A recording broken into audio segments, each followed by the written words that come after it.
church and theater, like the only two things people turn their cell phones off for. Like there's something about church and theater. It's live. It's not to be interrupted. It changes every time. Anything can happen. It's exciting to me. Welcome to Acting Smarter Now. I'm Lydia Nicole, actress, producer, and career strategist dedicated to helping you break through the noise, own your craft, and transform your career from undiscovered to unstoppable. My question today is, how can actors and writers elevate their voices with authenticity and power when guided by a master dramaturge? Well, I got the answer for you. Her name is Sheree Adams. She is the artistic director of PlayPen Theater and an extraordinary dramaturge whose gift is helping writers and actors unlock the hearts of their story and bring them to life with clarity and impact. So without further ado, here is my interview with Sheree Adams. Can you tell me what the Michael Chekhov technique is? Yeah. Michael Chekhov technique is an acting technique I learned and also teach sometimes. It's starting with the outside in, so it's movement based. There's a series of psychological gestures that an actor does with their body in order to get into the character. So it's using the body instead of the mind. Eventually you merge them, but it's outside in, basically. Instead of starting with the psychological, you start with physical. You know a lot of acting techniques. Why are you focused on that one so much? I think because I've studied them all, and I think it's just very effective for me. I think starting with the outside first is just how I can get into whatever I need to faster. The last time I had to perform was with Vincent. With Vincent Patterson. So that was a long time ago, but I do teach it, and I taught it last year or the year before. And I teach it because it's fast and effective. So the psychological is effective too, but it takes longer. And it's also can be damaging to people, can be very, when people use their emotions and maybe they're not protecting themselves. Michael Chekhov doesn't have any of those worries, right? It's using your body, so there's no psychological issues involved. So I think that's why I prefer it, and it's very fast. It's just boom, you can get into character very fast. You not only use it to help actors in class, but you also use it as a director. Would you call that one of your power tools? It can be. It depends on the actor. I think that's why I studied so many different acting techniques, because I want to be able to talk to any actor, no matter what their training is. And so if an actor has the training, I'm able to say, oh, let me see, a psychological gesture here, and they'll understand what I'm saying. If they don't have, it's a shortcut, right? So if they don't have Chekhov training, they would look at me like I had two heads. But I also have training in many different, more psychological based. So that's for me to be able to talk to actors and have a shortcut with them.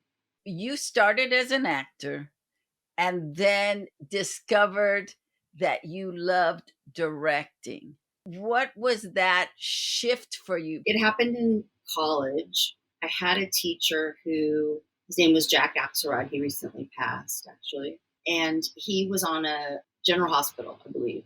So he played Victor Jerome, which is like the head of the mafia.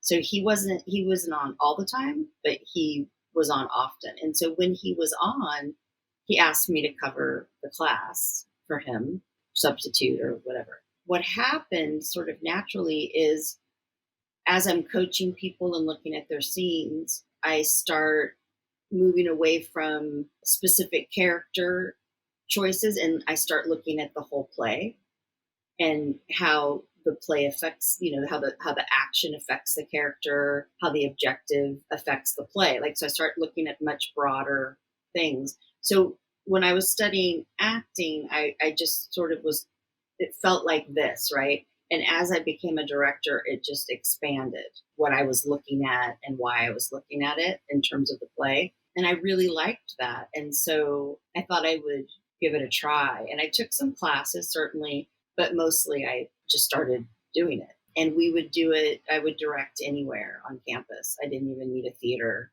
And most of the time, I didn't even use a theater.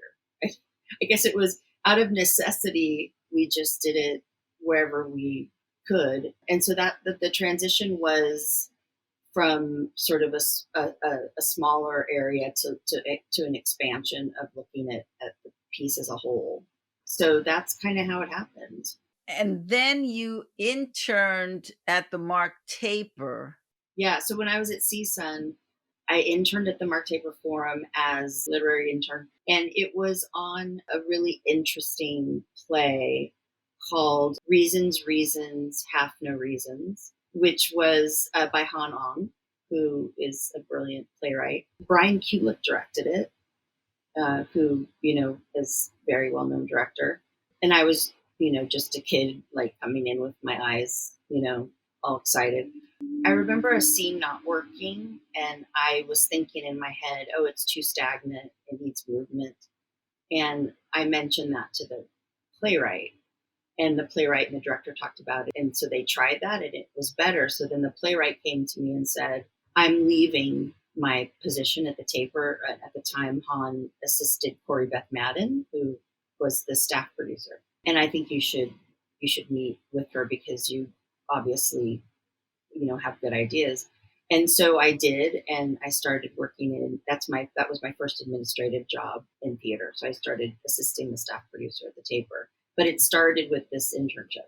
When I got to the Taper, the Han had said, the first thing you should do is read this play there's a play on my desk that you should read. And so I got there and I see the play, and it's huge, huge manuscript. And I thought, okay, well, here we go. So I read it, and it was Angels in America's Millennia Approaches, which had already been produced. And then it was also Perestroika, which was the second part.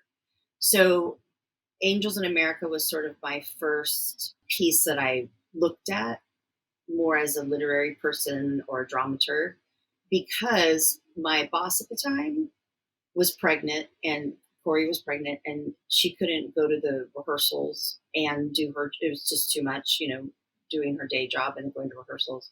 So she said, why don't you go and, just kind of let me know what's going on. So I was in the rehearsals when it was a writing workshop. So I was in rehearsals when Tony Kushner was writing the play, and I watched that process, and I was like, oh, this is what I want to do. This is really interesting to see how the director and the playwright and the actors all work together to develop a new play. And so that was a master class. I mean, Oscar Eustace and Tony Taccone were directing. It was a master class, but it was also it was inspiration for me. Sort of, that's where I decided what I wanted to do moving forward. Then you had an opportunity to go up to the Seattle Rep. Now, was that an internship as well? Yeah. So what happened was I went to grad school, and I was getting my degree in directing, and I needed to do an internship. I wanted to stay with the 6-hour play model. They were developing and producing the premiere of Cider House Rules, and that's again a 6-hour play.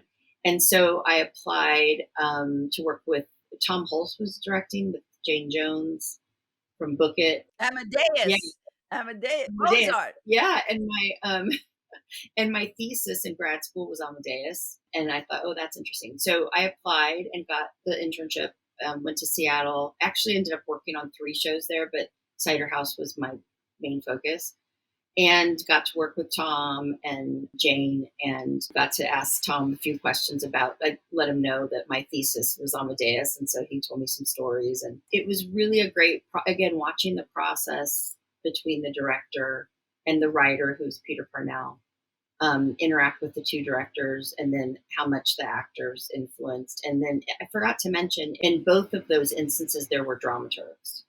So I was watching how the dramaturg interacted with the directors and the playwright, which is, essentially they're working with the playwright primarily, but there's still a lot of interaction with everybody else. And I just thought the whole process was was fascinating. So that was another 6-hour play that I worked on, and that was my internship for grad school. I went to the University of Cincinnati College Conservatory of Music, and I got a directing degree. So I was still focused on directing, but dramaturgy and new work was definitely at the forefront. And I had done a lot of new work at the Road, which was before grad school.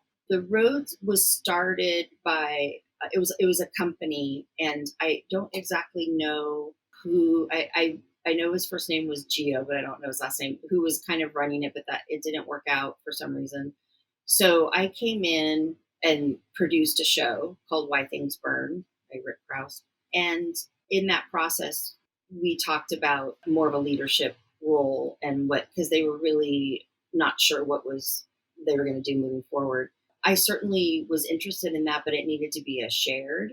So I guess the Road technically started sharing leadership positions way before it became popular. It's very popular now, but it just needed to be shared. So we ultimately ended up having four artistic directors, Brad Hills, Taylor Gilbert, and Dan Butler and I.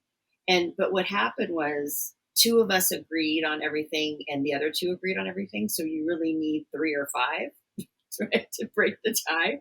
So it didn't really work that well. But we did end up, one person would direct and the others would produce. So there was a lot of support. But it was in terms of tiebreakers or making decisions, it was an even number, which wasn't ideal. But I did, before grad school, I produced and directed at the Road, and that was really helpful in terms of grad school, because I knew sort of going in, how to run a rehearsal, and the productions at the University of Cincinnati. I went from 99-seat theater to, the theaters were hundreds of seats, and their productions are quite lavish and have a lot of money at the time. I'm sure it's the same. I don't know, but I, had to learn to step that up, and then just to do full circle with Cirque. One of the reasons I wanted to work with Cirque du Soleil with Vincent was to watch the scope, was to see how something that scope is developed and produced. And I was an actor in it, but I was really watching with my director, dramaturge eyes. My scope kept getting larger. What I love is that you are coming out of college carrying quite a few skill sets. You have your actor skill set, your director skill set. Now you are learning the dramaturgy. One of the things that I heard you say that I was like, wow, this is really insightful and really good, is that you never tell the writer what to write. You give them questions. Yeah. Where did you come up with that? How did you come up with that? I think that it's a couple of things. There's sort of an unwritten rule to dramaturgy, and that's definitely part of it. The playwright needs to maintain ownership of their property and their words, and so it's not really the dramaturg's place to dictate what should be said.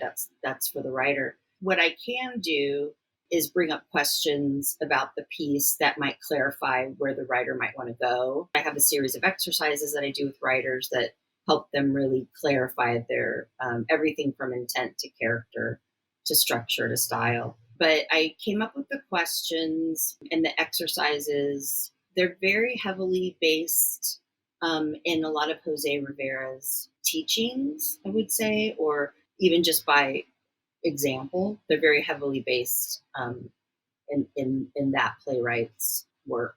Did you work with Jose? I never have. I just studied. Oh, Yeah, okay. I just studied. I'd love to work with Jose at some point. But no, I just studied philosophies and approaches, and of course the plays, and they resonated with me. And I developed a series of exercises based on a lot of what Jose believes. I really just ask questions and hope that they add clarity and help the playwright to move forward. And that's that way. It's there's no issues with who wrote. Like the last thing you want is issues with somebody wanting credit.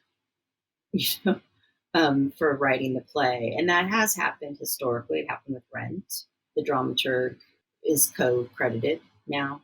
After I think it was after, Oh, yeah, I think it okay. was after Larson's death. The dramaturg went to the family and said, "Look, I wrote a lot of this," and she had proof, and so she does get credited. Yeah, but that's something that I want to avoid and just help the writer do what they need to do for the piece that they own the rights to. Can you tell me what the difference between a concept sentence and a tagline is? Yeah. So concept sentence is meant to it's meant just for the writer, and it's to really ground them. It's like an anchor, I call it. So it really just helps the writer when they get lost, because there's, as you start writing something, there's a period where you're like, I don't know what I'm writing anymore. And so it's a tool to go back to the basics of that. Whereas a log line is more how they're going to sell the work. It's more used in marketing, and it doesn't include the same things. Most of the time, it doesn't include the same things as a concept sentence, which includes protagonist, their action, and their objective.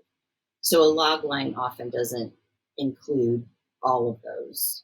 And it's really just to keep it's a tool for the writer. And sometimes it does become some of the marketing. I've seen that happen. But for the most part, it asks different questions than the marketing is trying to accomplish. Since we're talking about writing, one of the things that I love to do is tell actors to write their own projects. And you are a big facilitator in helping actors with their own projects, be it a solo show, be it a play, whatever. You are probably one of the premier people that I know that really does that you can sit with somebody from concept to creation and nurture them through it. And having had been in your class and had you do that with me, I see the magic that you bring to the actors, especially stand-ups, because that's an area where stand-ups will tend to go as they're moving up the ladder. So what are a couple of things you can tell actors who are contemplating, maybe I'd like to do a one person show? What should they start working on in their writing before they come to you so that they have some kind of preparation? I always recommend there's three steps that I would encourage. The first step is telling the story, whatever the story is, to someone, friend, a family member, whatever it is, and then remembering what you said and writing it down. And the reason that's the first step is because what I have found is that often the editing process starts too early and a lot of stuff gets taken out that adds a lot to the project. So what that does is it puts you in a situation where you're animated and you're telling the story, so a lot of good stuff's coming out, and then you can like tape it even, and then you get it down, what you said, get down on paper. And then I suggest adding to that in terms of stream of consciousness. So again, no editing yet; it's too early to edit. And get down thoughts, scenes, monologues, anything stream of consciousness, just as many things as you want to get down. But getting it down on paper is important. And that is really hard, I have found, for comedians, because their writing their material down isn't, from what I understand, something that is done. So, for example, I worked with a wonderful comedian named Carlos Alzraki on his solo show, and while we were teching the show, I said, okay, I was explaining to the technician, okay, this is where he turns into the Incredible Hulk, which is something he does in his show. And they were like, oh, can you get us the script, because we need to like write the cues? And I was like, uh, Carlos, what do you want to do? There's no script, because that's not how comedians work, right? So we eventually got them something down on paper, because of course they need that to execute the cues, but it's just not something that's it's foreign to them to write it down. So anyway, that's why I do that, is to get it, get everything down, because you need to have pages. And then once you have a good amount of pages, that's when I come in. And it doesn't even have to be a lot of pages, because I can come in when there's a concept, but something I can read to get an idea of style and of story. And then the first thing I do with writers is the concept sentence, so that they can work on author intent. And then there's a series of questions that I call answering hard questions, which is part of author intent. And it's just really, what are you writing? Why are you writing it? Why do you think that the world needs to hear this piece now? There's just a series of questions that are very, very dramaturgical, but created to help the playwright with author intent. So that's what I would recommend, is getting the story, telling the story to someone, getting it down on paper, and then whatever comes after that should be stream of consciousness, no editing yet. I want to go into the editing because we tend to want to edit stuff as we're writing. I don't know if that's because you're taught that, Mm. in school, but how do you keep yourself from that temptation of going, "Oh, I don't like this. Let me rewrite this." You're rewriting before you actually get the story down. Well, I do think it comes from what you said, which is, oh, this isn't good enough, or this is stupid, or that, like, it's that, right, it's that stuff that we tell ourselves. But what I encourage writers to do is to just not worry about that. Put that in the dramaturg's hands and write what you want to write. Don't critique yourself in the process. Just stream of consciousness is just getting it down without any pause or concerns. Like, just get it down.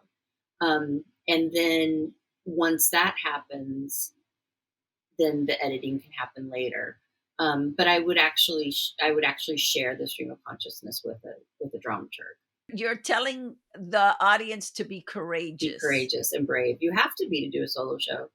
I could never do one. I'm not brave enough to get up on stage and talk about what things that have happened in my life, but I work with courageous and brave people all the time. But yeah, you really have to be, and just don't second guess yourself, and don't worry about what's getting down on the page. It's not, just remember that it's not your job yet. You're not quite ready to edit. It's just not time. It's too early. Um, and the process is important. Keeping the steps in the process in order.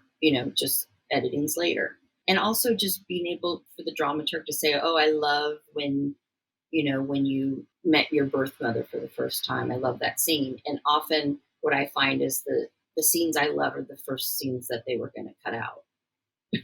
And so that's important to hear from somebody, that no, no, no, that don't cut that one. This is important, and this is why. So that's why I encourage no editing, because it's too early. Are you still doing the 6-week class to help writers start their one-person show? I do them occasionally. It's the class that I teach less than the others, because it's a tremendous amount of work for everybody. But I love it. It's my favorite class to teach, so I try and do it at least once a year. Um, I think the next class, because I have some solo artists that are ready, they're ready to be workshopped. So I think that's probably the next thing I'll do. And workshopping requires space and getting up and trying things, so it's a little bit different than a writing class, although there's writing involved. Yeah, so I hope to do that this year. I do teach the solo classes online, and they're just straight up writing classes. So that's why there's people ready for a workshop, because I taught at least one of those last year, maybe two. So yeah, I definitely do that through the LA Writer Center, and sometimes through PlayPenn, which is the other organization that I am the artistic director of. And we don't necessarily produce solo shows at PlayPenn, but we do offer the class. I'm going to insist that actors who think they want to do a solo show should take this class. It is only 6 weeks. it is probably the most incredible class you will ever take doing a solo show to get it on paper.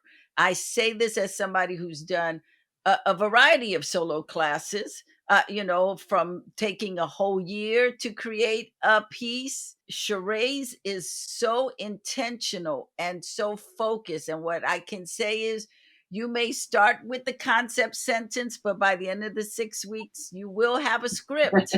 So I just want to say that, because not a lot of people who offer a class like this can get the artists to really produce that at the end. And you really do a phenomenal job of helping that person through it, if they're struggling and if they're willing to press on. Again, writing isn't for pansies. Not at all. It is not Yeah, for the it is weak not. hearted. You got to be courageous. You got to work through those tears. You got to work through that frustration. But what I can say, and I can say this from experience, is that charade really gets you through the hump. And I so appreciate that, of what you do. I mean, you do a lot of things, but I love this class that you teach. So I had to give you a Oh, moment thank here for you that so much. I'm so class. glad it was helpful to you. I mean, I think I have a workbook that goes with the class called "Writing is Hard," and feels like birthing a baby. And it takes you through the steps of the class. So if someone's not able to show up on Zoom and take a class, they could work through the workbook. So just lawritercenter.org. There's like a store there. I think it's in there. And it's just a PDF Okay. that is sent out. But I have people in the one of the classes I'm teaching right now. I'm teaching a class for women over 50 because I feel like they have so many stories that are interesting and important to hear, and I feel like they're marginalized community, like they're not heard. Hmm. So Yes. in that class, we've been really working through the workbook, but it's those exercises, they're super effective. I have found with the writers. Occasionally, with the writer, it's not, and that's okay. They're just tools. So if you're trying a tool and it's not working for you, then try a different tool, right? It's just like acting class. You take what works for you and leave the rest. So yeah, so that's it is hard, and it's especially if it's a story that you've been through, like something that transformed your life, or some people want to tell the story for educational purposes to help other people, and it can be hard. And so we have a few tools that we use that help people in that situation, and they're not profound or even revolutionary, but just by simply calling the character a name instead of referring to yourself helps a lot. I know we do the opposite in acting, but in writing, it does require some distance. And there have been times, this happened in one of my classes last week, where it just we decided, a playwright and I decided together that it was too soon for her to write the story, because her mother it's about her mother. Her mother passed away 8 weeks ago, and so we just decided to put it away for a while, and then she'll come back when she's ready. So I think that's important to know too: is it too soon? Is it the right time? And sometimes people need guidance in that area. Um, because a lot of the stories in one person show stories are extremely personal, and so how one of the biggest questions is, do I have to go through this, right? Do I have to go through, when you write it, you have to go through it again. When you perform it, you have to go through it again, right? Sometimes twice a day. But it's also learning technique so that you can go through it as a performer and not hitting that wound over and over again. Because at some point, I mean, if you're doing that show, 100 times, you don't want to relive it 100 times. You want to be able to to distance yourself a little bit and have some kind of technique that allows you to go through it as a character. I always encourage people to have a teddy bear when you first start workshopping it, so that you are healing that inner part of you that experienced that, and reminding that child in you, you're an adult now. No one's going to hurt you. We're doing this to help other people. And that really for me, I find that that was very helpful, very healing. Because the truth is, when you're first standing up a show where you are really bearing something so personal and so traumatic, is that you get sick. My first year doing my first solo show, I got sick so much. I would do the show and get sick, or get sick as I was rehearsing, get sick right as I was doing the show. I mean, I was injuring myself emotionally so much. And then someone said, you're too close to it. So I had to learn a technique in order to be able to continue to do it, because my why I was doing it was because I wanted to help other people who were in that situation. But I didn't know I still needed my own healing from it in before I could get it. And that talks to the thing that you mentioned, that sometimes you're too close to something. And you may be too close to it even though it happened 20 years ago, even though you know that you have to you gotta find tools and counseling to help you through that process, because that's intense. With the women over 50 class, I co-teach it with the bioethics dramaturge. So she really focuses on the psychological elements, and then I'm very, sort of more on the dramaturgical, or not dramaturgical, but like structural and other things.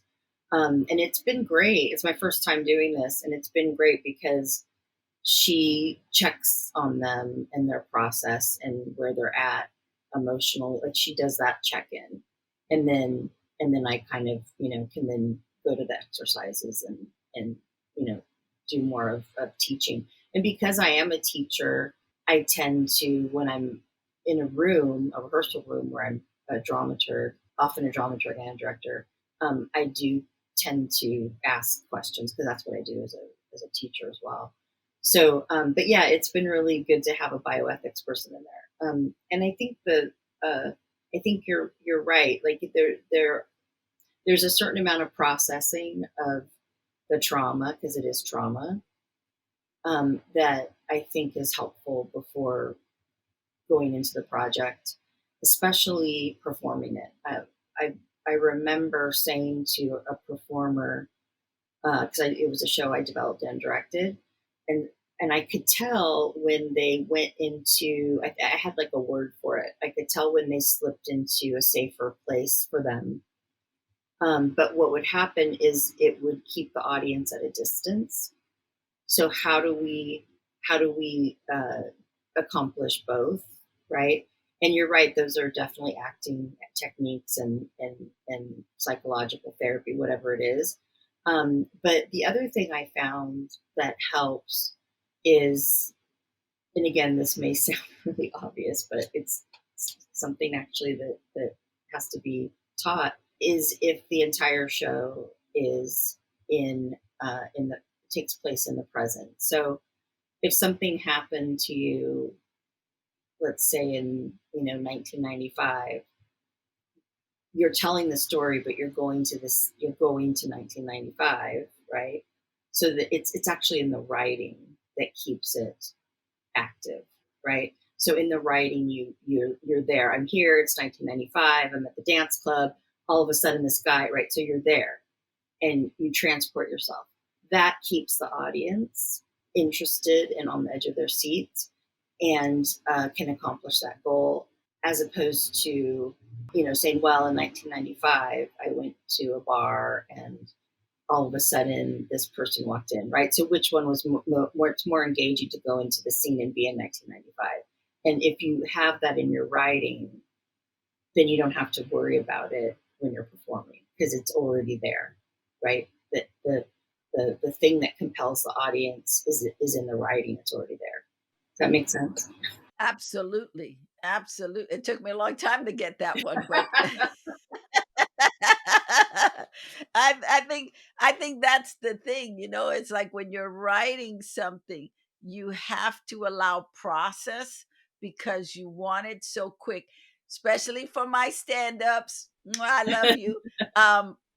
We want it yesterday, and it's a process. It's not like joke telling that you work on that joke for a week and you've crafted it and now you take it out on the road and life is good. A one person show doesn't work that way. It's important for the performer to know working on a one person show is process and rewrite. Can you talk about the rewriting, because you do the 6 week thing, that's just to give you the skeleton, but now the work really, now it's time for the real Yeah, work. exactly. It gives you an outline, or in some cases, a rough draft. Yeah, rewriting is,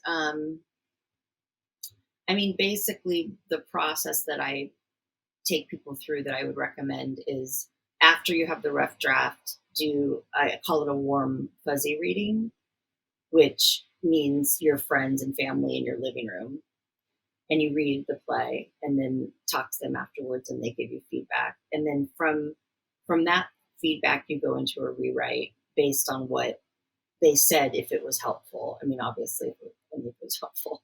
But if people are like, I'm really confused about where she went after you said she left the country, I don't know where she went, like whatever it is, whatever the people are confused about.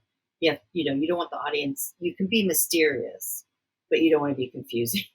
So, you have to you have to get the script and based on their feedback, but it's warm, fuzzy. So nobody from the industry, unless they're your friends or family, it has to be friends and family friendly people. And then I suggest going into rewrites with that and then doing another reading after that. And that's where you can invite people that don't know you or don't know you well or don't know the story or whatever. And then you get their, and that can be, you can do that in like a theater or a more, a less personal space than your living room. And then and then that feedback is obtained, and that's going to be very different than the warm fuzzies, but you're working your way up through different kinds of feedback. And so that feedback is the other thing that you go into rewrites after that. And then once those two things are done, then you can do more like a backers when the script really feels solid. You can do more of a backers or send out the script or whatever you want to do. But readings are essential to development because you need the audience feedback. There's no theater without an audience, so the audience feedback is crucial to development, I think. Yeah. So at the LA Writer Center and at PlayPenn, we facilitate talkbacks after each reading. It is good to have a facilitator that is experienced in doing talkbacks, so that the right questions are asked of the audience. That's a key. I do all the talkbacks at both organizations because I'm trained in it, and I want to make sure that the playwright gets the important information they need to move forward with the development process. And some information just isn't necessarily going to be helpful to them. And I learned that from Corey Beth Madden at the Taper. She taught me a lot of skills, and that's one of them. So that's what I would recommend is, for the rewriting process, you need to do some readings. Okay, so now they've worked on the rewrites. They're ready, maybe for backers audition. Where does the workshopping happen? The workshopping happens, I would say, after the first two readings. I'm giving you like an ideal situation. People may not be able to afford. These are expensive things. I would suggest after the two readings, ideally, in the ideal world, and that is getting on your feet and trying things, which there will be rewrites in that process because you'll see when you get on your feet you'll notice things like, oh, I don't know why I'm explaining that to the audience when I'm just showing them. So there's show versus tell comes in, and just how do you, if you have scenes, how are you going to go back and forth between the characters? Do the characters, how do they know when, I mean, obviously there's, you have to be a skilled enough actor, but also like what is it about, how do we differentiate the characters? That's really important, and it's important to do that every time you play that character. Getting it on its feet is just as important as writing it in a lot of ways, because to tell the story in a solo show is very different than telling a story in a multi-character play. It requires a director who understands how to stage a solo show and why you stage it that way. So that's the workshop process, and then rewrites come out of that, based on what happened through that process. And then I would say after that you would have a first draft, and that can be sent to. I mean, there's a million places that do solo festivals. LA Women's, which is where we met. There's the one in New York. I mean, there's just so many. It's just like you could just Google. But that's the first draft that I would send. And also just to be prepared for most solo show festivals, you don't do the whole show, right? So you have to choose 30 minutes or 10 minutes or whatever. It depends on the festival. So you want to make sure you have really strong material in those increments. So you'll want to have like a 10-minute increment set aside that works really well, a 30-minute, and then your show, which is probably going to be, it depends on the show, but probably an hour. The show that I did with Kim Fields, which is called Pandora's Trunk, that was an hour and a half. So it was so long ago, but I think we went straight through, and the hour and a half was worked at the time. I think audiences can do an hour and a half or an hour 20, but I think that's really the most that they can do right now in terms of attention span, for sure.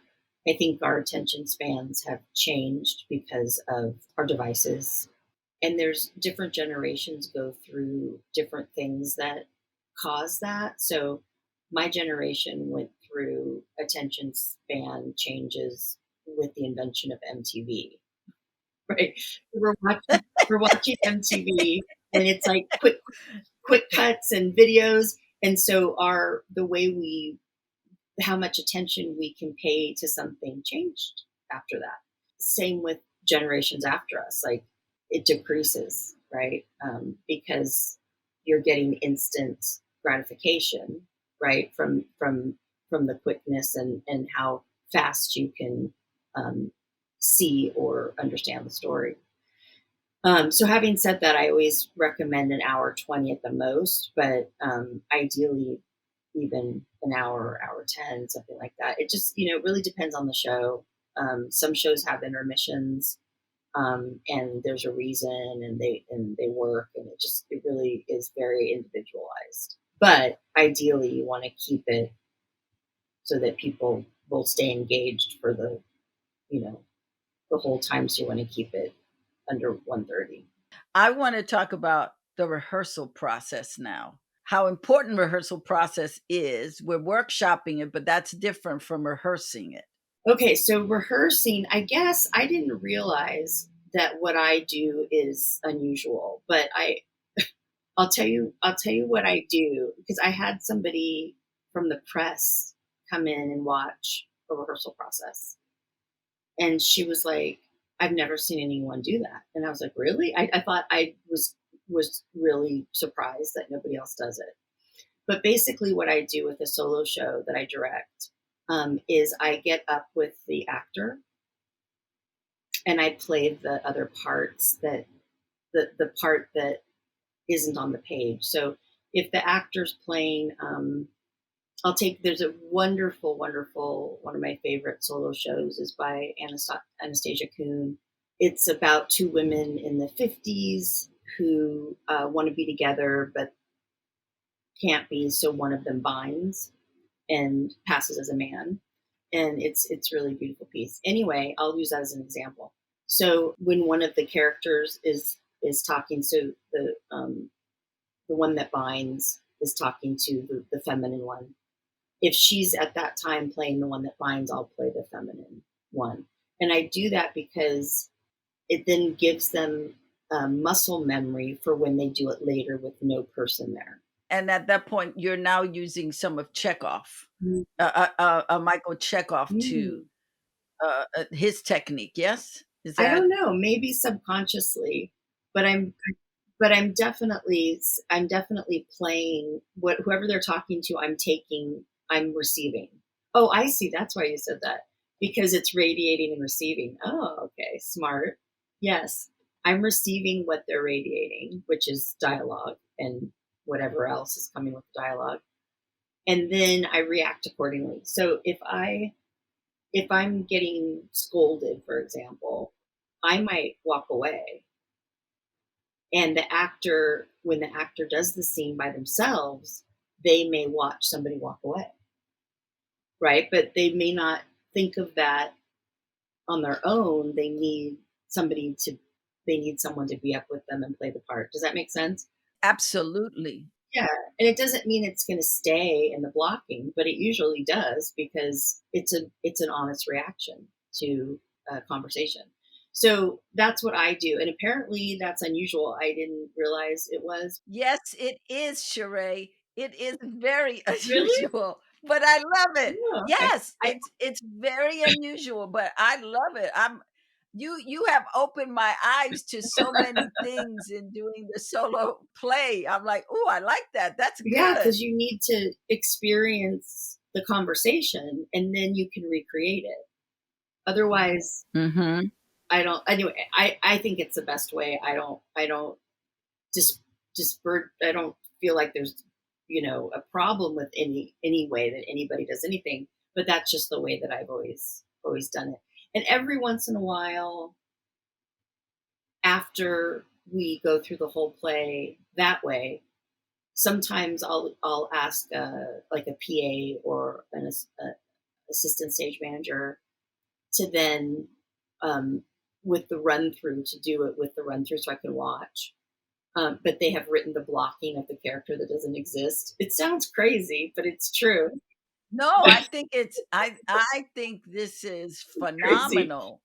I feel crazy as I say it. But anyway, so then the stage manager will do that, and then after that we remove all the bodies, and the solo artist recreates. Yeah, because it's a wonderful tool to help the actor put it in their body in a different way, because now you're being Yeah, authentic. You know exactly what happened. You could yeah. feel it. You have, going to sense memory. You could feel how they left the room angry. But it really does.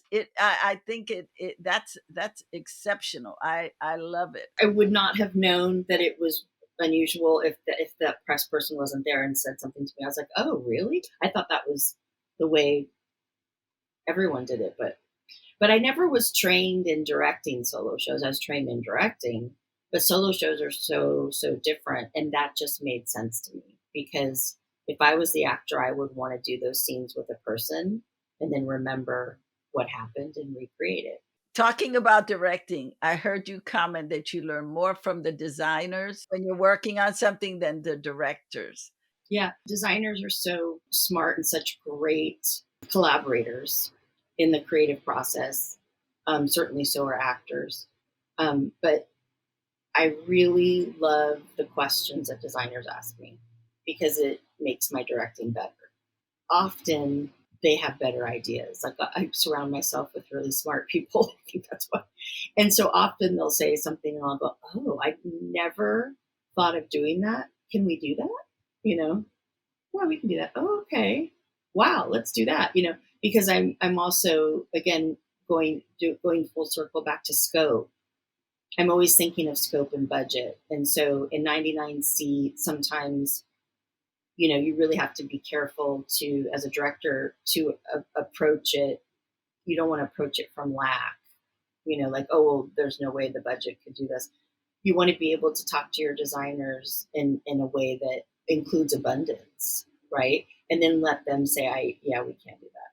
We're not able to do that. Because it's not the job of the director. In a way, you're doing the designer's job if you edit what you really want, right? Edit what you say you want.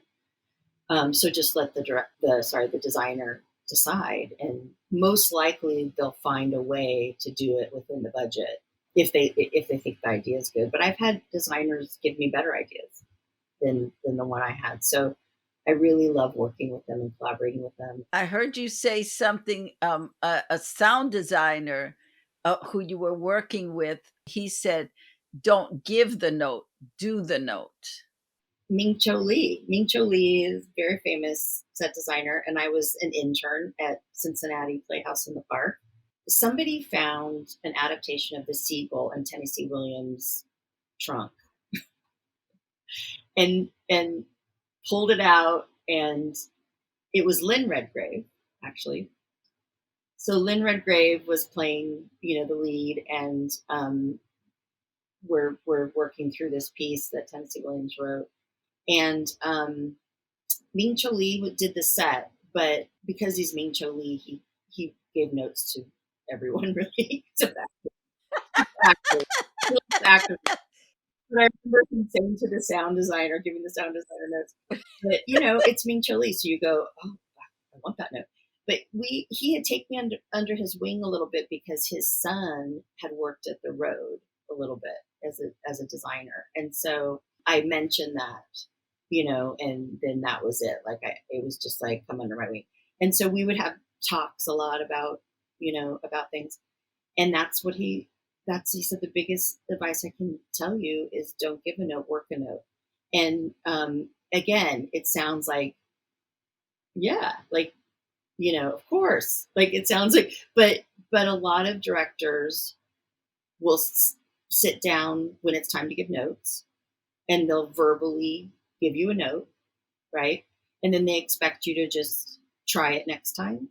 And that doesn't, if you think about it, doesn't really make sense. Like, just work it. Like, say, okay, so can I see that moment when, like, if my verbal note was cross to the trash and throw away a piece of paper instead of crossing to the kitchen, I'm making that up.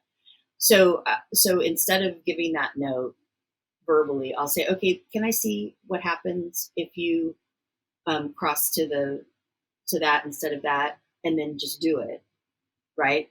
And then everyone can see it and deal with it and work it in the moment, and then move on. And it's just far more effective. And I was never taught that by a directing teacher. I was taught amazing things by directing teachers, but no one ever said that. And I don't think anyone ever said what to even do in a note session, to be honest. I don't think note sessions were covered in directing class, but at the end of the day, those are so important, how you interact with an actor and how you talk with an actor. And I mean, actors are really actors. I'll tell you the truth, actors taught me how to treat them. That is on my list to ask you, because you made a statement that says people teach you how to treat them. I want to unpack that, please. Well, I'll give you the example, and I don't think he'd mind. I'll give you the example that what is the thing that taught me that. I was in grad school, and there was this amazing actor named Damien Baldet, and we're still very good friends. And we were rehearsing Hurly Burly, and I was not feeling well at all. And so I think I was just coming off, differently than I usually do because I wasn't feeling well. And the actor, Damien, was responding to that. And I was like, what's wrong with Damien? Something's wrong with Damien. So I took Damien aside, and I was like, are you okay? What's going on? And he said, well, I'm just reacting to you. Like, how, and I go, oh, got it. I'm not feeling well. And I was like, okay, my energy in the room is crucial. And if my energy in the room is going to be different than usual, I need to say something. So, and I also learned that from John DeFusco, who is very good at that. So John DeFusco, you know, wrote Tracers and is a director in LA. And I worked on many productions of Tracers, but I was his assistant for many of them. And he was really great at just saying, like, calling the cast before rehearsal and saying, I just want you to know that my friend died. I'm making this up. I don't know that it's true, but my friend died yesterday, and I'm fragile.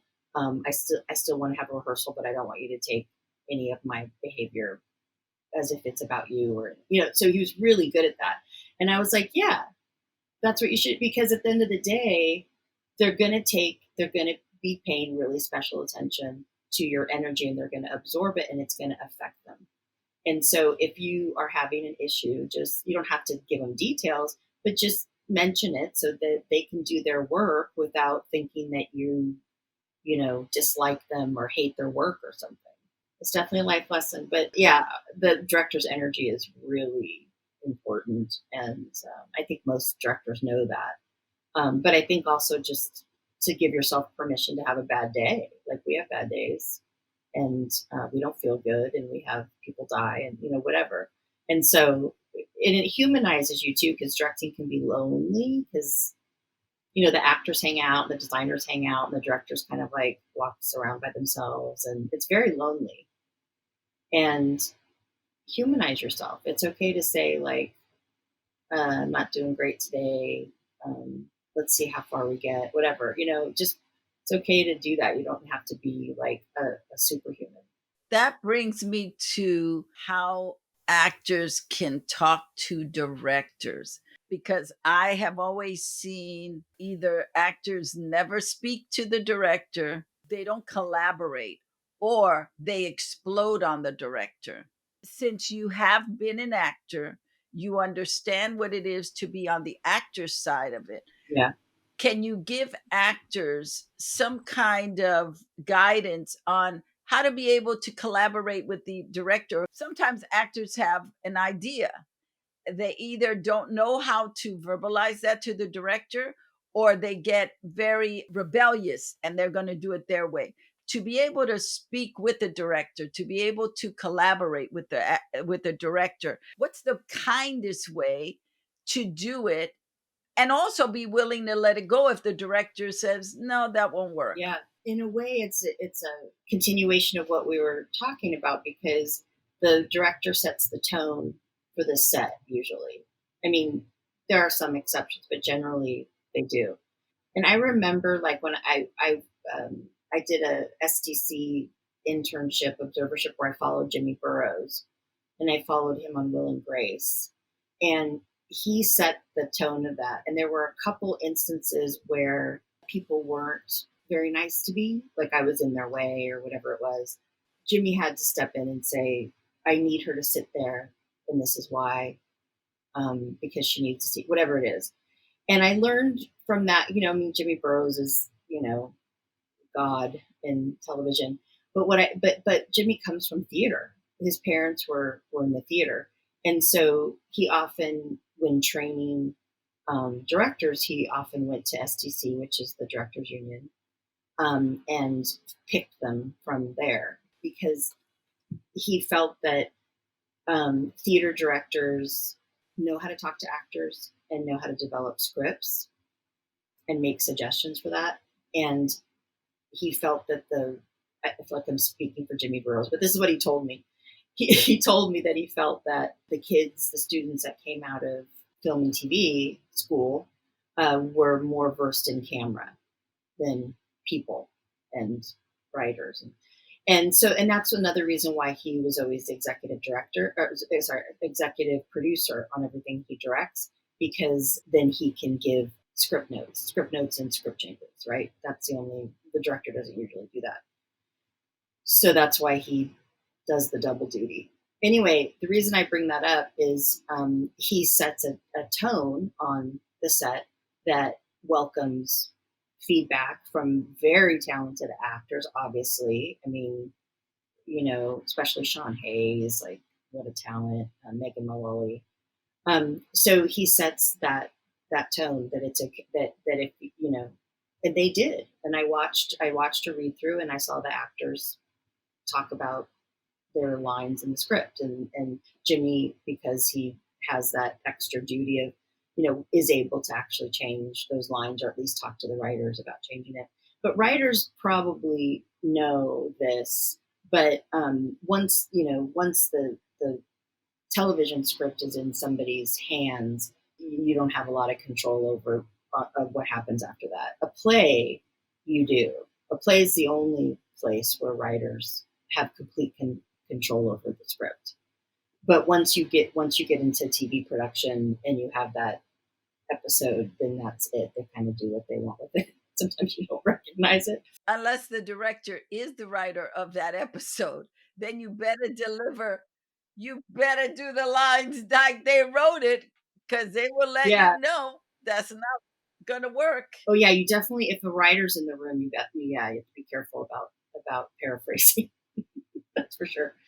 Which is fine. I mean, I get it. It's but the reason I bring that up is the whether you're in the rehearsal room for theater or you're on the set rehearsing for a TV show or film, the director's going to set that tone.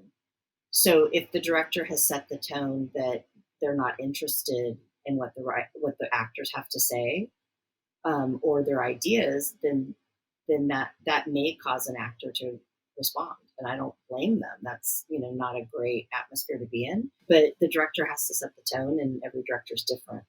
And so I think actors are going to have good experiences and they're going to have bad. They're going to have both. But I think reading the room is really important, Yeah. right? Like, is this director open to me saying this? And it's reading the room is some people aren't able to, and it's a skill that you have to acquire, because you don't need to get into an argument or having, you don't want to have a problem with the director, but you can tell. I mean, when I'm in a rehearsal room, I want to know what the actors are important to me, play development and their ideas, and I want to know, but I'm also very clear in the beginning about that, and I'm very nurturing and welcoming. Like there's an energy that I have that people aren't afraid to approach me. And I don't know if other directors do that or not, but they're going to, whatever they're putting out is what they're going to get back. Working in a space and reading the room, and it's not just with the actors, the directors, it's with everybody. That when, because as an actor, you are in someone else's house, and so you have to respect the house, even though you may not like how they do certain things, but you're the guest. It's their house. And I think sometimes we forget that. We think that because we are the actor, we get to have our moment. But if we're coming into somebody else's house, we have to be respectful of. I may not like what you do, but if you're my boss, I need to follow your direction. I think that's a very important thing for actors to know. And again, it depends, because if you're on like a Spielberg movie, there's a tremendous amount of pressure. Everyone's under a lot of pressure. It's a high profile project, that sort of thing.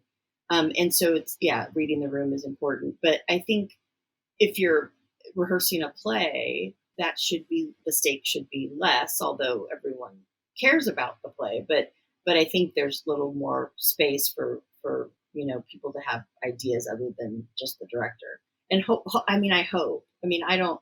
I certainly make the space. I'm not sure about other directors, I haven't watched other directors, to be honest with you. Even though I run the directors lab at the Pasadena Playhouse every year, but we actually don't have a session where we watch other directors work, which sounds strange for directors lab, but we don't do that. So the observerships that I've had were when I was in college, and I watched directors then, and that I haven't done it since. So, but at the end of the day, I think it doesn't serve me as the director to not be open to suggestions.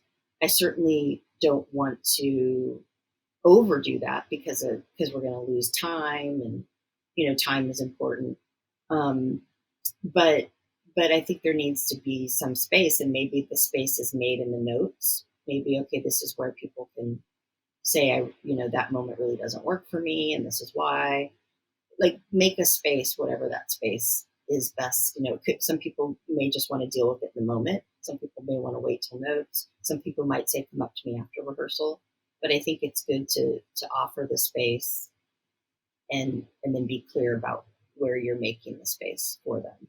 You had not only a few internships, but they really radicalized your life on certain Yeah. levels.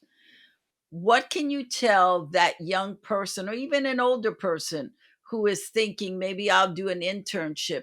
What are a couple of things they should be aware of, that they should pay attention to, that could help them, and maybe a couple of no-nos? In general, I'm a very shy person, and I know people that know me don't believe that, but I was so shy as a child that my parents had to put me in classes, and then they put me in EST. Do you remember EST? Warner Part. Uh-huh. Yes. Uh-huh. I did the offshoot of that. Yes, I Yeah, remember it very I well. was 8 I was 8 years old in EST. Okay? That's my parents. My parents were like, "Yeah, you can't be shy. Like, stop it." And so I had to learn not to be, and I learned tools on how to do it, right? And they're very simple, like show up before everyone else and get comfortable in the room and get the lay of the room. Offer your hand first when you meet somebody. Like, there's techniques, right? But the reason I'm sharing that is because it's very easy for me just to go, yeah, I'm going to sit in the back and watch. So for me to say anything or suggest something, or that's not my nature. I have to pretty much force myself to do it. Okay, so having said that, when I was at the taper working on Reasons to Live Half No Reasons, I did speak up, but I pulled the playwright aside and I said, hey, can I give you, can I tell you why I think the scene's not working? And he said, to his credit, he said yes. And then I told him, and then that led to my career in more of administrate, right? So speaking out did lead to something bigger, but I also did it in a respectful way. I said it to the person who I was supposed to say it to. I didn't say it to the director who I didn't report to. I didn't say it to it's who am I supposed to be talking to about this? And I was respectful about that process. And I think that that there's that old saying that doesn't matter necessarily what you say; it's how you say it. That's what people remember, and I think that's true. Like, I always speak. I always come from a place of love and kindness, no matter what I'm saying. Of course, I've had some slip ups, but in general, that's what there's been moments, but for the most part, that's what I try and do. And if I need to calm down first or whatever, or take a day or take 2 days, I do, because I can't take back what happens. So just take time to process it, and then you'll react better, right? That's sort of how I function. But I think that it's fine if as long as it's done respectfully and with kindness and love, and also with to the right person. Like, you don't want to, you don't want to, like, actors don't want to get you don't want to give other actors a no. That's not cool. But if you feel like there's something that you want to try something else in the scene, then the person to talk to about that is the director, and it doesn't have to be about the other actor at all. The respectful thing is, can we, I know they're seducing me right now, but can we see what happens if they are like hostile? And that's all see what happens is a great statement in rehearsal space, right? We're not marrying the idea, we're just dating it. We just want to see what happens. And that's a big way I function too. I date things before I marry them. And that ideas, employees, everything, like, you just have to make sure that it works, right? And so that's a way to phrase it too, is just, can we see what happens if we do this? And if they say no, there's no time or something like that, okay, well, you tried, and like you said, it's their set. So you just, you do what you can. But there are directors that depend, they use the same actors all the time. And they do that because they depend on their creativity and their ideas, and what they bring to the project. And again, it's knowing who you're working with and if they're open to that and reading the room. And ego definitely has to be taken out. Yes, and it would probably be a wonderful thing for actors to research the directors, their temperament, how they work. So when you go work with them, you are already ahead of the game. You're a little more prepared, and you don't go in there and get your feelings hurt because they may be a gruff director, they might be a very technical director, they don't, they want it the way they want it. So if you know that in advance, you don't take it Yeah. personal. You go, this is how this person is. I want to ask you about relationships because that's something that you really lean into. Yeah, I think they're very important. I partner constantly. I'm always partnering with a theater company or, usually other theater companies, or other nonprofits. The relationships that I've built, for example, when I moved to Philly, when I first started working in Philly was 2022, basically. And it was uh, a specific case where I was replacing an artistic director who was the founder, who the community had issues with. There were some issues. So I was coming into a position where I needed to not only create relationships from the ground up, but I was coming into somewhat hostile environment from the community, the theater community. And so the biggest thing I could have done at that time is listen to what they went through with this person, listen to whatever it is, just listen. That was the most important thing I could do in that situation with those people. And then once I heard them and knew what they went through and understood, then I would talk to them about my vision and what I intend to do. And then the relationship could start. But you have to listen to people. And I'm very collaborative. It's not my way or the highway. And in fact, I think my staff would tell you that that is a Achilles heel for them because, I'll often have a idea that I'll share with them. But then after I talk to the partner, the partner's giving me their concerns or whatever, and I come back and it'll change. And to me, that's normal. Well, the part I'm telling you what I want to do, but the partner and I talked, and now we're changing it. That's normal. But it can make a staff crazy. At the end of the day, you have to listen, and you have to collaborate, and there has to be room for pivoting. But I want to partner with this person or organization for a reason. Hmm. PlayPen is going to get whatever they're going to get out of that, and always looking at it from how it will help the writers is how I deal with any problem. So it always goes back to, does it serve the writers or not? So that's how I navigate those relationships. My relationships with students is very specific. I've had some of the same students for 20 years, and we basically meet on Monday nights and do pages. And I love them and their happiness to me. That teaching is probably my happy place, but they're a source of happiness for me, and I'm very involved in their lives, and I'm also their teacher. Um, and those relationships were built over time, and there's a lot of trust and respect and laughter. My students are very um, I'm very close with and care for a lot, and it might be because I don't have kids too. It might be like that's where I put my my mother energy or my you know my nurturing energy goes into the students. So you said something in relationship that I think it's important for actors to really listen. Relationships take time. And I think sometimes actors don't understand that because of the fact that you get into situations like a play or like a movie or where you are in an intense environment for, let's say, a month, maybe 2 months, depending on how much workshopping or how much rehearsals you're getting.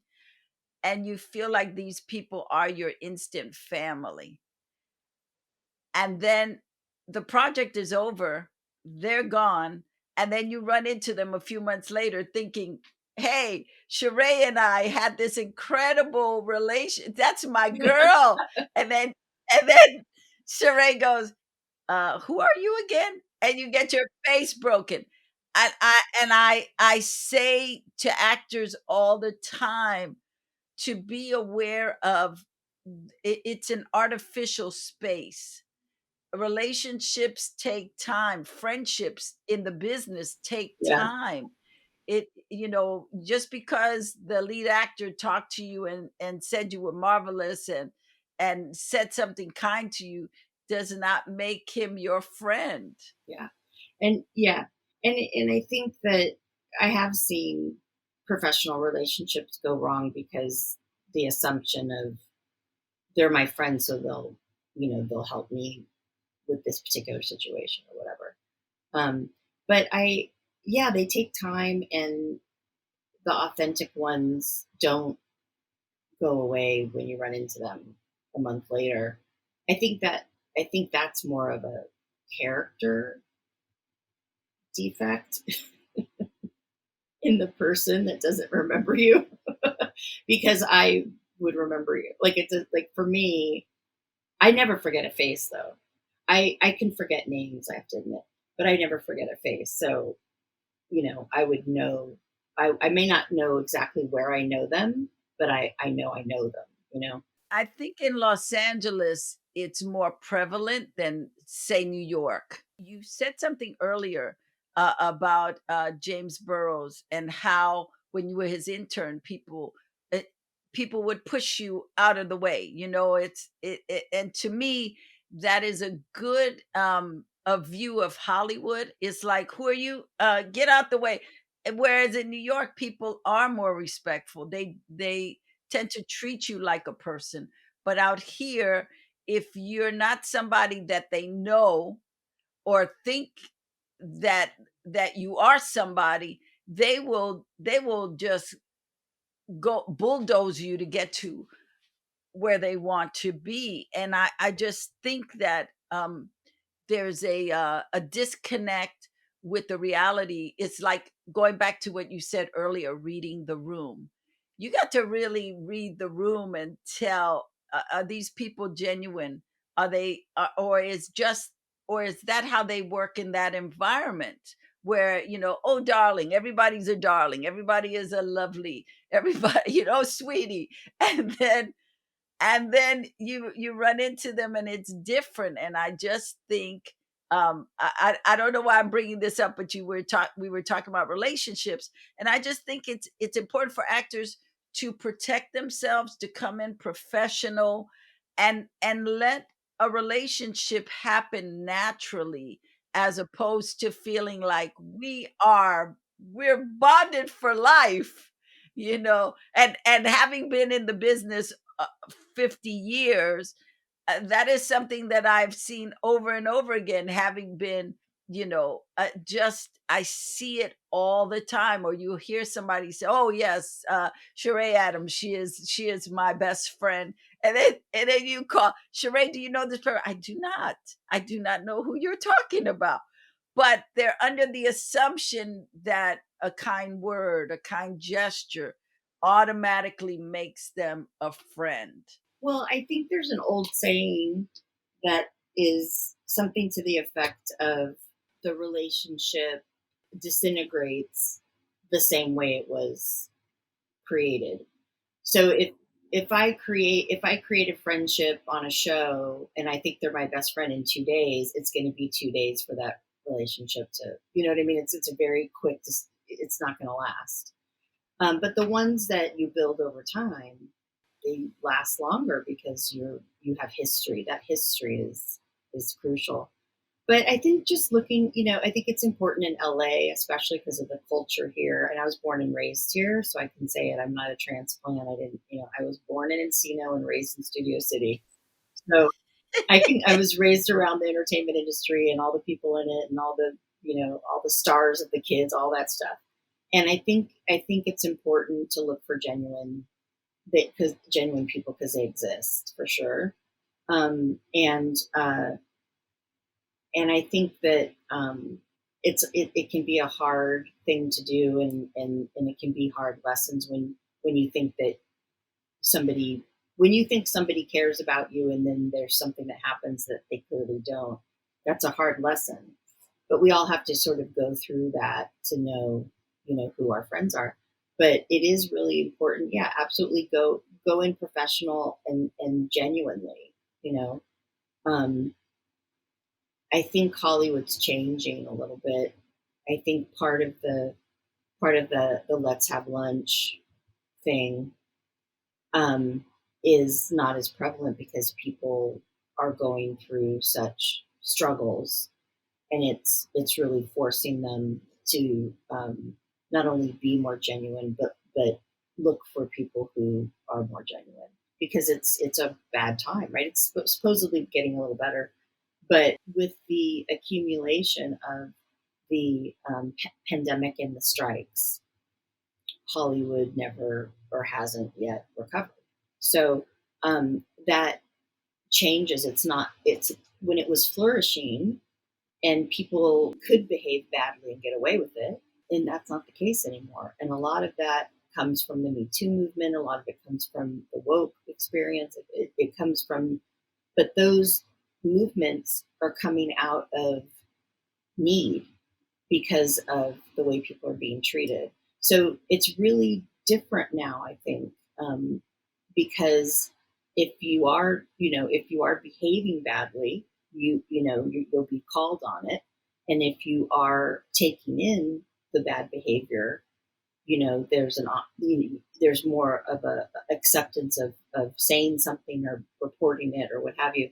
So Hollywood's changing in a big way, but I can't emphasize enough the genuine. Like if you're treating somebody a certain way because you can get something from them, that's certainly not best business practices, but it's also certainly not the best way to live your life, and it's not effective. And if it's effective in the short run, maybe, but it's not, like you said, it's not a friendship. It's transactional. I think it's very helpful, very well said, very important to be able to share this information with young people out there so that they have an idea that they're coming in with their eyes open, because it can be it could be a harsh reality if they don't. So I want to talk about you, my friend. I want to know, because you are such a badass. I mean, I see you as a person who is able to move mountains and be able to do things. I heard you say something and I go, yeah, that's Sheree. If you can't open that door, go to another door. And I think that way. So I love that. I love the fact that you're relentless. You're not a quitter at all. You're like, okay, we're just gonna do this. That you have put your time in, you have kept love and kindness at the forefront of you, but at the same time you are getting stuff done. The fact that you can be working two theaters and running two theaters, it is no easy feat. I mean, that's not, that's, again, we go back to, that's not for cowards. You got to be courageous in that arena. So how do you set your goals? Like when you're planning out your goals, what is it that you start focusing in on to get you so that you can take care of more than one thing? My role at PlayPen is a lot larger than my role at the LA Writer Center. When I took the PlayPen job, there were things that I could no longer do it at LA Writer Center. And so I just teach at LA Writer Center. We don't do any programming anymore. We did during the pandemic. We did really great programming online, which is actually what led me to PlayPen in the end. And it was in response to everything that was happening in the world. So after George Floyd was murdered, we did a BIPOC reading series. And then when the Asian hate was going on, we did an Asian reading series. And then when Afghanistan was invaded, I was affected a little bit personally because of someone I care about. And I thought, someone has to do something. So we interviewed artists in hiding, which is very hard to do. And we turned them into monologues and scenes. And so that kind of work that I did with the LA Writer Center really affected my acceptance at PlayPen, because what they were looking for was someone who has worked with writers from marginalized communities. And that's my whole, career. So a lot of that affected it. But I think how I do it is with PlayPen, it's very, very clear. Like I have a plan, like, 2-year plan, whatever it is, and a vision. And I have to be sure that my employees are aware of it and understand it and are behind it. And then they can implement it. Because often because we have an annual conference. So once I talk to them about what I want to do, often then I have to go off, and that's like, I don't implement it because I can't, because I have to raise money and I have to look at 2027 and 28, so that's artistic directing, right? So they're implementing a vision, and I just have to be able to put it into words and to express it as best as possible to the staff and to talk about impact. I think impact is really important. So why am I choosing to do this? And again, with LA Writer Center, there's no programming, it's teaching. So it's not there that there's that ease to it. Once in a while, we'll do a reading. It's very rare. But in terms of PlayPen and vision, I changed the vision I made a drastic change in the last conference that hadn't been done before. We had to we had like a process for the conference, and the whole thing had to be reinvented and redone because I had this vision that I wanted to do, which focused on the sharing of resources, because theater companies need to do that because the funding is dried up, and sharing of audiences, because audiences are drying up, right? And partnerships really, and it involves all of those things involve the community and it's important to me. Community is really important to me. So what we did is we started with the community and hired readers from different districts that the partners were in. So maybe, if somebody lived in South Philly, and then people in North Philly, very different people, very different environments, very different communities, but they're all reading the scripts and choosing the scripts, right? And we match the writer's demographics to the reader so that implicit bias is limited. I don't think we can actually ever eliminate it, but it kept it limited. And so the community starts the process in a way, right?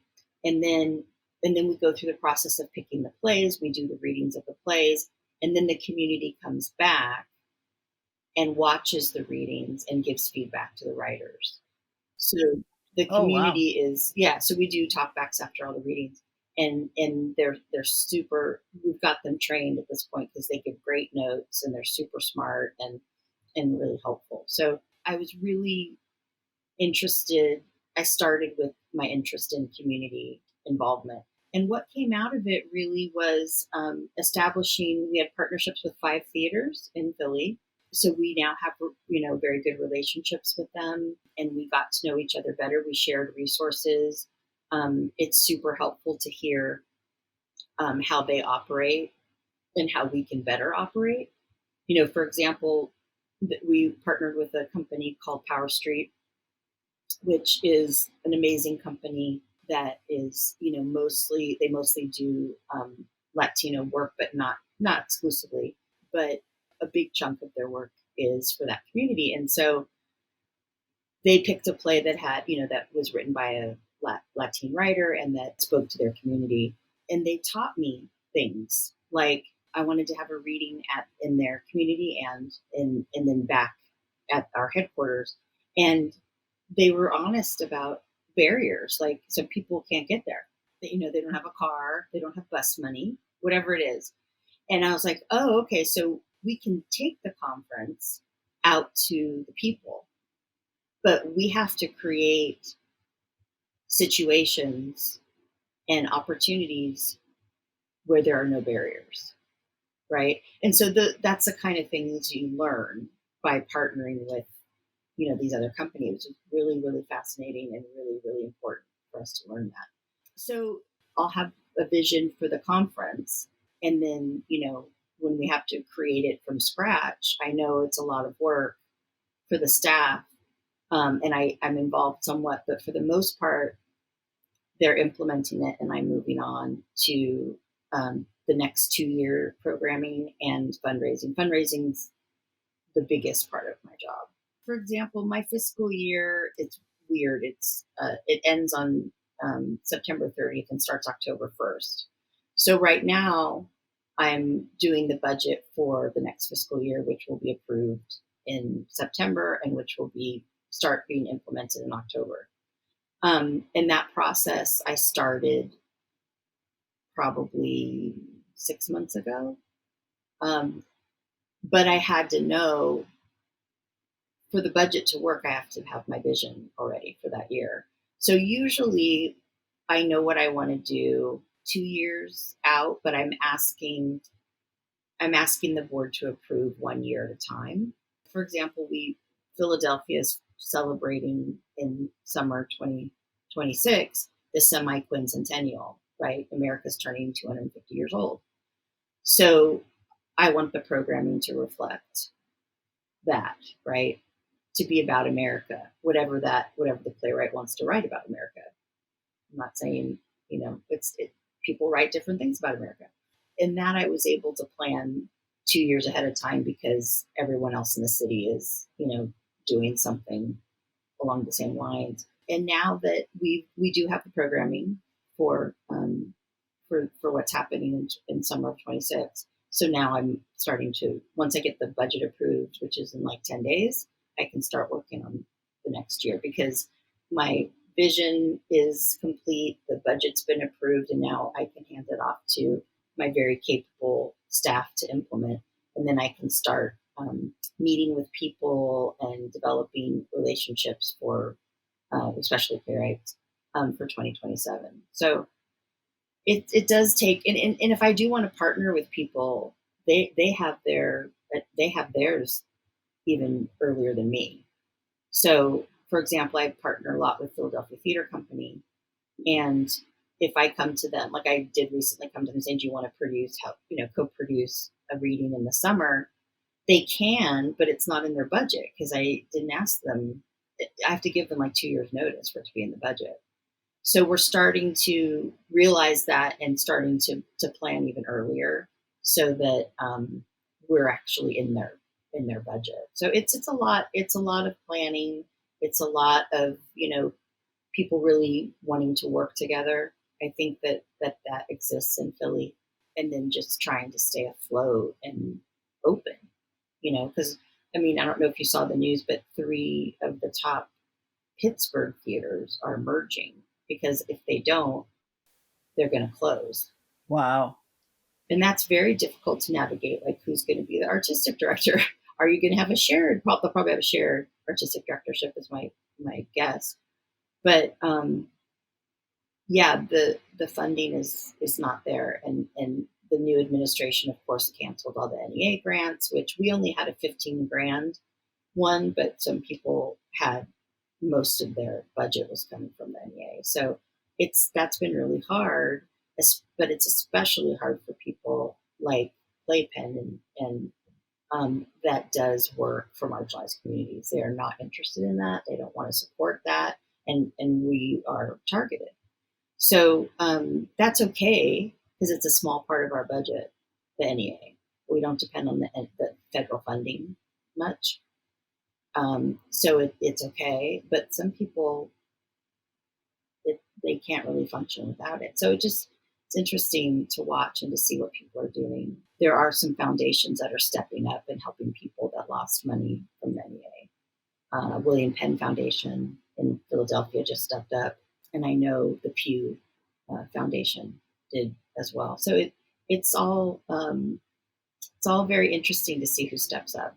Do you personally do your own grant writing, or do you have somebody who does it for you? I do it because a grant writer is like 40 to 60 grand a year, and I don't have that, so I do it. I did have a couple when I first started, and one of them decided to work in for profit, which I don't blame. No profit so hard. And then the other one was sort of, she didn't she basically said, why are you can write these, like, I, because I was advising her on what to write, and she's like, why aren't you just writing them, because you'd save a lot of money, and she was right. So even though I don't want to, and it's time consuming, and it's really not part of my job description, it saves us 60 grand a year. And I would, unless the person knew PlayPen really, really well, I would be just as involved time wise to help write them. So I might as well just do them. So yes, I write my own grants. The number one person in charge of fundraising, there is some help from the board, but I'm the one responsible at the end of the day. And it's very hard right now, and people aren't able to do it, and a lot of things have closed. And certainly new play development organizations, we've lost so many of those. The Lark and Sundance and Louisville, the Humana Festival, and we almost lost Eugene O'Neill, but they let people know that they were closing, and people saved it, thank God. But it's new play development is people generally don't necessarily know what it is or what its impact is, and so often is the last to get funded. Can you briefly share what it is for people, especially for creatives who don't understand that? The process is that we do is basically we take a rough draft. Usually it's a rough draft or first draft, and we hire a creative team for the writer, based on who they want. Usually, unless they don't know the people, because we try and hire locals, because we want Philly, because the directors and dramaturgs and actors in Philly are really talented. There's really no need, I don't think, to go outside of Philly. So we try and keep it local. And so we hire a director, dramaturg, actors, and stage managers for them. They sit in a room and they work on the play, and that's done different ways depending on the director, but mostly they're reading the play and talking about the play. And then the writer goes into rewrites and brings in rewrites the next day. And that's kind of repeated over and over again until the script is in better shape. Is there a period of time that the writer is given, like 30 days or 60 days, to go do the rewrite and bring it back? Or Yeah, in the conference, well, I guess it's every year. They have 2 weeks. They have 2 weeks because we do a reading in the beginning, and then we do a reading at the end, so you can see how the play's changed. So we do 2 weeks in the conference. And sometimes we do a week. Our actors are equity. Everybody's union, including the directors, and so there are certain expenses that if you go over a week, and they look at the way the unions work is they look at the days in the week. So even though we only do 29-hour, technically we only rehearse and perform for 29 hours, it's over 2 weeks, right? 2 weeks period of time. And we house the playwright, they, get paid, like everyone's paid. And so they really don't need to worry about anything while they're there. They can just focus on the play is the idea. There's no outside distractions or what have you. So it's a lot of discussion about the play with the dramaturge, director, and actors. And then there's a reading, a public reading. We all of our events are free and have been for 20 years. So the public just signs up and they come, and we do the reading, and then I facilitate a talk back, and we ask for feedback for the writer, and that's the process that we do at PlayPen. Why do you love theater so much? The people, the process, it's just my heart. Like the first thing I saw that I want to do that was Annie, and I was 10, and I just was, and maybe that's because they were kids. I bet it was, but there's something about it being live in person. It's like church, like church and theater, like the only two things people turn their cell phones off for. Like there's something about church and theater, and it's live. It's not to be interrupted. It changes every time. You don't know what's going to happen, and it's anything can happen. It's exciting to me. I love the people that are in theater. They're my family. I've continually have new family members, and I think that it's impact wise. I feel like I'm making an impact because plays are hopefully they reflect the lives of the people in the community, and that can change somebody's perspectives or point of views, or have them. It actually has an effect on the community. So for me, I feel like there's impact, and I am told what by audience members what the impact is after the shows, and it's significant and substantial. And even if it's 1% at a time, it sounds corny to say you can change the world with theater. It's a very slow process. Did Hamilton change people's perspectives? Yeah, much larger scale for sure, much more money, but they developed that. They had to have workshops and readings, and before that became what it was. So it's I think it's crucial for any play to go through before it's ready. It's not ready when it comes out of the typewriter or the computer. There's a whole process that involves creative people and audience members. What do you want your legacy to be? I think the students, and how something that was important to them, I was able to help them achieve. I think that it's the students, it's the playwrights, or actors who are writing, but that's to me very fulfilling, that they needed to say something, and it got said, and people heard it and listened, and hopefully both the lives of the audience that heard it and the writer / actor who said it were changed for the better. I love you. I am so grateful for you. I'm grateful that you are here, that you are helping creatives, that you are such a nurturer. You are that doula, that you help birth all these projects. You help bring forth these new babies and nurture the babies that are already out there. So I just want to say thank you from all the people who have worked with you, past and present, that you make a difference in our lives. You really affect change on so many levels. And I believe it starts with creativity, and you give that in spades, and you are also very respectful of the artist, and that is huge. So I just want to say thank you. And where can people donate to PlayPen? PlayPen has a website, so it's just playpen.org, and it's there's a donation page. Like there's a tab for donations they could do online if they like. it tells them if they want to send a check, how to do it or whatever. But yeah, they can do it there.